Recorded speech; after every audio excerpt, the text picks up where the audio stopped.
Good morning, friends. Welcome to Take Two for this Thursday, the 19th of September, 2019. I'm Jeannie. I'm so glad to be with you today. Well, I was just thinking about something. I was sitting outside and I was listening to birds chirp this morning and just watching them fly. And I thought about an experience that Michael and I had recently where we were driving down a country road. There's a lot of those in Alabama. And I was riding down this country road and there was a buzzard, like a turkey vulture buzzard, like standing in the road, and we were getting closer and closer to it. Obviously there was some sort of interesting bit of meat or something on the road, roadkill or something, that caught its attention. But this thing was not budging. So as we toddled down the road and we're driving, we got closer and closer to this vulture, and eventually when we were just about upon it, suddenly it jumped up and swooped and flew away.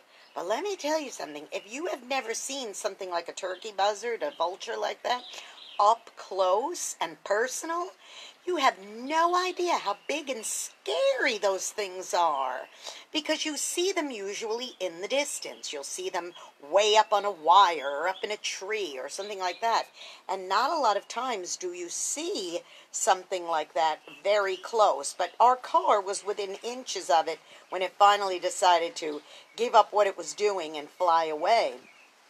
And I started thinking about all the times that you or I have been in a situation where I have no idea what the real true view of this thing is, what it actually looks like, or what it actually is, until I get up close and personal with it.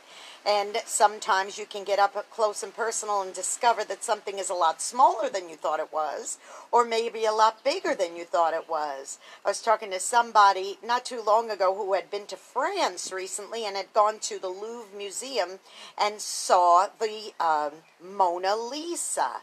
And she said, you know, it's the funniest thing, because in my mind, all these years, you know, the famous Mona Lisa, the painting, which is so beautiful, and she said, I have always thought that it was something that was like the size of a wall or something. I imagined in my mind that there was this big, gigantic painting, this beautiful Mona Lisa, because we've seen it so many times in years past on, you know, in movies or whatever. She said, but when I got through, when I was doing the tour in the museum, and I got up to it, it was much, much smaller than I thought it really was.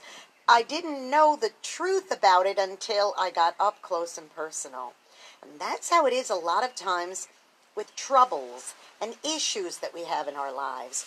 We imagine one thing, but then when we really get close to the situation, we realize that it's completely different than what we had perceived it to be. And a lot of times it does work the opposite way, like I said, like this woman with seeing the Mona Lisa. See, with me it was, I didn't know how big the buzzard was until I got up close and personal with it. For her, it was, she didn't realize how small the painting was until she got up close and personal. We can imagine something as big when it's really small, or small when it's really big, and it ends up not being the problem that you maybe thought it might be. Or maybe it ended up being a huge, bigger problem than you thought it was, and you just didn't bother taking care of it when you should have. This is what I say to you today, boys and girls. Analyze everything very carefully. Get all the details before you make a determination if something is bigger or smaller than you really think it might be. Get that all your facts straight. Get your ducks in a row before you make that final determination about what something is or isn't, before you determine one way or another, okay? Hey, now go be a blessing to somebody today. You might end up being the only one who is. Don't forget to subscribe to my YouTube channel, Jeanne Sigler, Jeanne Sigler. Hit the subscribe button. Don't forget to give me a little thumbs up. Let me know that you're watching. And don't forget to hit that notification bell, and you'll get a little notification every time I post another Take Two. All right, guys, have a great day. I'm going to sit here, and I'm going to watch a few more birds fly by. You have a great day. I'll see you tomorrow. Bye-bye.